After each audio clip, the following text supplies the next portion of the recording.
sababu gani? Ni mtu mwenye iko na covenant. Ndio maana ndugu yangu mwenye iko nasikia, usicheze na mtu wa covenant. Usicheze na mtu ambaye anaitwa na Mungu, kwa sababu ni mtu mwenye iko na nini, na agenda na Mungu, na iko na covenant na Mungu. Hata kama anaweza kuanguka mdhambi, wakati anapoomba msamaha, Mungu atamsamehe. Kwa sababu gani? Ana covenant. Hata ukikumbuka habari za Daudi, wakati alipoingia katika dhambi na Mungu atena akamsamehe, akasema hakuna mtu anakuwa na roho wa Mungu kama vile Daudi. Ni kusema wakati uko na covenant na Mungu, ni lazima Mungu atakurestore. Nataka nikwambie usijali, hii 2026 ni year of restoration. Nataka nikwambie usijali, usisumbuke, kwa sababu Mungu tena atarestore maisha yako. Atafanya nini? Ataleta restoration katika maisha yako. Jambo la tatu, kitu ambacho kinaleta restoration katika maisha ni impactation.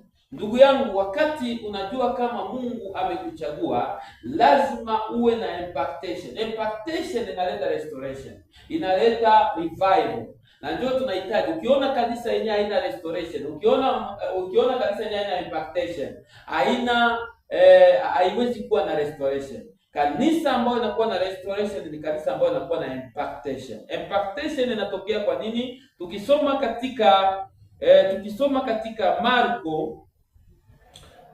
katika Marko sura 16, tuone impactation ambayo Mungu ametuambia tufanye. Marko 16 na mstari wa 15. Tunasoma katika jina la Yesu Kristo. Anasema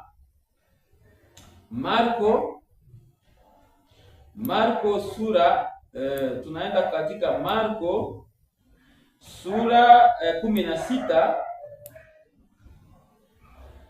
na mstari wa 15. Tunasoma katika jina la Yesu Kristo.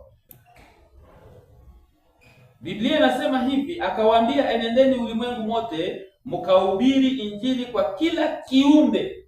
Aaminie na kubatizwa ataokoka, asiyeamini atahukumiwa. Amen. Ni kusema hii ni impactation, ni agizo ambao Mungu ametupatia, ambao twende mahali popote tu impact dunia. Ni lazima katika kuwa na restoration wala revival ndani ya kanisa, lazima twende tuhubiri injili. Ile ni agizo ambao Yesu alituachia. Twende tuhubiri injili, tuokoe watu, waokoke, wabatizwe katika jina la Baba na la Mwana na la Roho Mtakatifu. Na ndio hiyo inaleta impactation. Bila hile nakwambia hakuna restoration ambayo inaweza kuwa katika maisha yetu. Kumbe ndugu yangu ambao unanisikia, lazima twende tufanye nini? Tushare, twende tuhubiri injili ya Bwana mahali popote ulimwengu mzima, sio tu mahali pamoja. Na njoo shoot na njoo shoot ambao sisi na mke wangu tunatembelea. Sisi Mungu hakutubeba Ulaya ili tubaki Ulaya. Hapana. Hakutubeba Ulaya ili tuenjoy Ulaya. Hapana. Sisi Mungu ametubeba kule kwa purpose, kusudi twende mahali popote tuhubiri injili, tuokoe wale, tuhubiri wale ambao wako wapagani, waokoke, wamjue Yesu na wabatizwe kwa jina la Baba na la Mwana na la Roho Mtakatifu. Sisi ndio vision yetu, ile ndio kazi ambayo Mungu ametupatia, na ndio maana hatuna muda wa kufanya nini, wa kupoteza. Kwa hiyo na wewe ndugu yangu ambao unanisikia, usipoteze muda, lazima uamuke. Mungu yuko nakuuliza, where are you? Uko wapi? Mungu anataka atumike pamoja na wewe. Mungu anataka akutumie, kwa sababu Mungu anatumiki na watu. Mungu anatumika na mtu, na yule mtu ni nani? Ni wewe mwenyewe uko unanitazama. Haleluya. Kwa hiyo jambo la ngapi? Jambo la 4 ndani ya restoration, na kitu wanaita kujinyenyekeza. Na ndio maana ninataka nikwambie, Yesu mwenyewe alikuwa hiyo namna ya Mungu, ilibidi ajinyenyekeze ili mimi na wewe tuokoke. Ni kusema kama unataka ukue restore. Kama unataka restoration katika maisha yako, katika kanisa, mahali popote, lazima ujinyenyekeze mbele za Bwana. Maana ukijinyenyekeza, nakwambia Mungu atarestore, Mungu atafanya restoration katika maisha yako. Mungu hanachukia mtu wa kiburi. Mungu hapendi mtu wa kiburi, maana shetani kwa sababu ya kiburi alitupwa hapa duniani. Ukiwa na kiburi hauwezi kuwa restore. Ukiwa na kiburi hauwezi kupata restoration. Ukitaka kupata restoration katika maisha yako, Mungu arestore tena vitu vyenye vilikuwa umepoteza, ulikuwa unafanya, lazima ufanye nini? Unyenyekee. Kama vile Mungu Yesu Kristo alinyenyekea, akakuja duniani, akaitika mateso, akaitika shida, akaitika matatizo. Nataka nikwambie restoration haiko jambo rahisi. Si kusema Mungu anaweza kufanyia restoration, maana kunakuwa masharti, kunakuwa macondition kusema uwe restore, kusema uwe restore. Na ndio maana Yesu katika kusema restore tena, aturudishe tena, kwa sababu tulikuwa tumepotea, ilibidi akuje duniani, apigwe. Kuna mambo matatu: kuna mateso, kuna nini, kuna kukataliwa, na kuna nini, kuna majaribu. Hayo mambo utayapitia katika maisha yako kusudi tena Mungu afanye nini? Restore maisha yako. Kwa hiyo ndio maana Yesu alipitia katika hayo mambo na akujali, akasimama imara, akavumilia, ili mimi na wewe tufanye nini? Tuokoke. Ukipenda Mungu restore maisha yako, lazima uwe mvumilivu na unyenyekee katika maisha yako, na utaona mkono wa Bwana katika maisha yako. Jambo la mwisho la ine, sio la mwisho, la tano ni kusema katika restoration, ukitaka Mungu restore tena maisha yako, lazima uwe na agenda. Tuchunga agenda yako, kwa sababu agenda inakusaidia kama ulikuwa umepoteza agenda. Maana kuna watu wengi walipoteza maagenda. Agenda ni siri, ni kitu ambacho Mungu alikuambia katika maisha yako, akukwambia ni utembee hivi. Alimwambia Ibrahimu, nitakubariki katika nitakupatia mtoto. Ile ilikuwa ni agenda ya Ibrahimu na Mungu. Mungu akamwambia Ana, nitakupatia mtoto. Ilikuwa ni agenda ya Ana na Mungu. Mungu akamwambia Samsoni, akamwambia Samsoni, ninakuambia kama wewe ndio utakuwa msaada kwa ajili ya taifa la Israeli.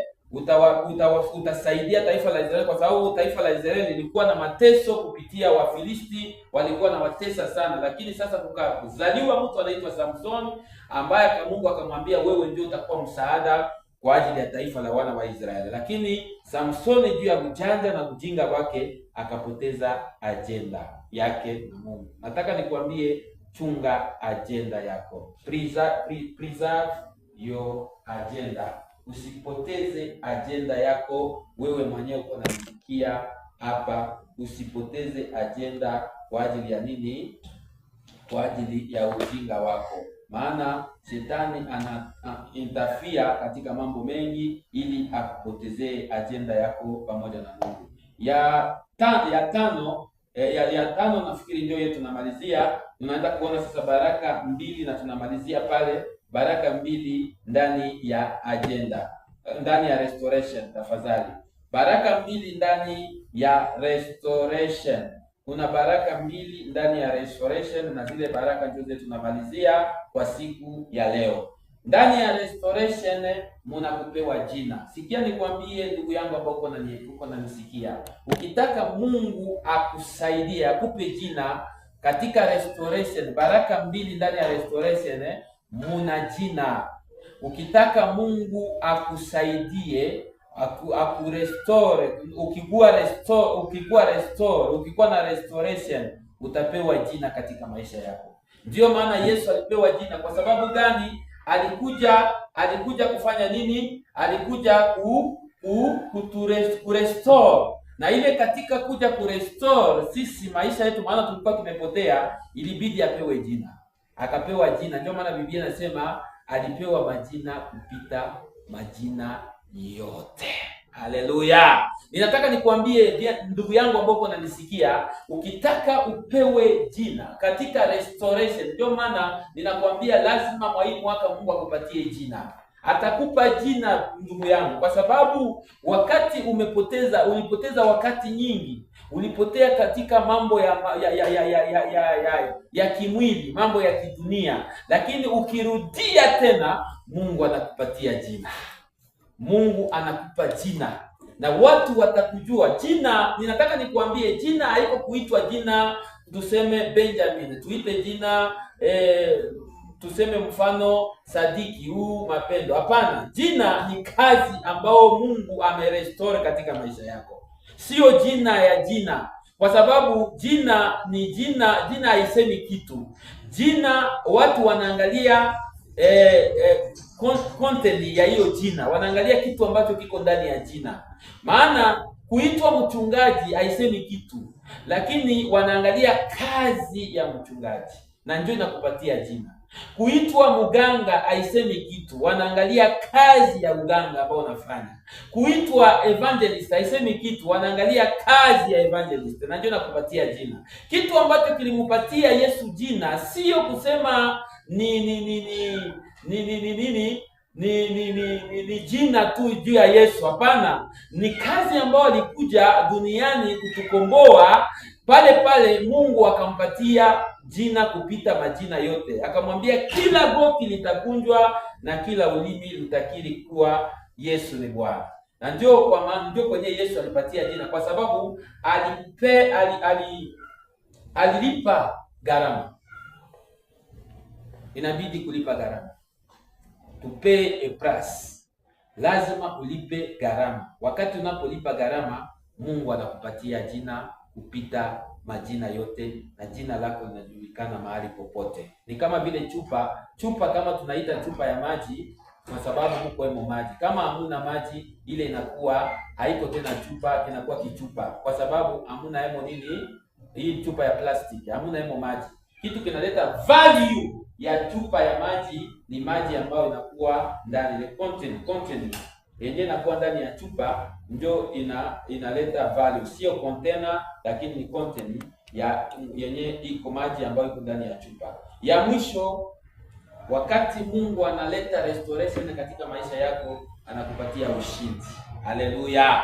Nakwambia ndugu yangu, wakati Mungu anapofanya restoration katika maisha yako, lazima utakuwa mshindi.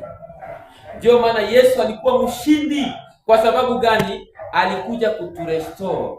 Alikuja tena kuleta restoration ndani katika maisha yetu. Tulikuwa tumepotea, akatupatia ushindi. Na ndio maana leo tuko washindaji. Leo tuko hata shetani anaweza kufanya nini? Anaweza kushimama mbele zetu, anaweza kuinuka. Sisi ni washindaji. Haleluya, kwa sababu Yesu wetu alishinda kifo na mauti. Tayari ameturestore. Na ndio maana leo tuko washindaji. Tuko proud kwa sababu sisi tuko watoto wa Bwana. Yesu wetu alishinda kifo na mauti. Nataka nikuambie, katika restoration muna baraka mbili. Muna kupewa jina na kuna nini? Kuna kushinda, kuna ushindi. Kwa hiyo usikuwe na wasi, maana hata shetani anaweza kuinuka, hawezi kuweza, kwa sababu Yesu wetu alitushindia kifo na mauti. Na ndio maana leo tuko wa Kristo, tuna identity, tunajulikana na Bwana. Sisi ni watoto wa Bwana. Tunashukuru Mungu. Kwa hiyo Mungu akubariki katika jina la Yesu Kristo. Tunaenda kuomba. Bwana Baba, katika jina la Yesu Kristo, Mungu mwenye uwezo, Mungu mwenye mamlaka, ninakabidhi baba huyu, mama huyu, kaka huyu ambao amenisikia kwa siku ya leo. Umsaidie Mungu katika maisha yake. Tunahitaji restoration katika mwaka huu, maana Mungu uko natuuliza tuko wapi, where are you? Hiyo ndio topic ya siku ya leo, na tunahitaji restoration katika mtu yoyote ambaye ananisikia kwa siku ya leo. Mungu awe pamoja na wewe. Mungu akusaidie. Wewe mwenyewe umekuwa umepotea siku mingi, umekuwa umepoteza muda. Mungu anakuja tena kukufanya nini? Kukurudisha, kukurestore katika maisha yako. Mungu atubariki katika neno hii kwa jina la Yesu Kristo. Amen. God bless you. Amen. Mungu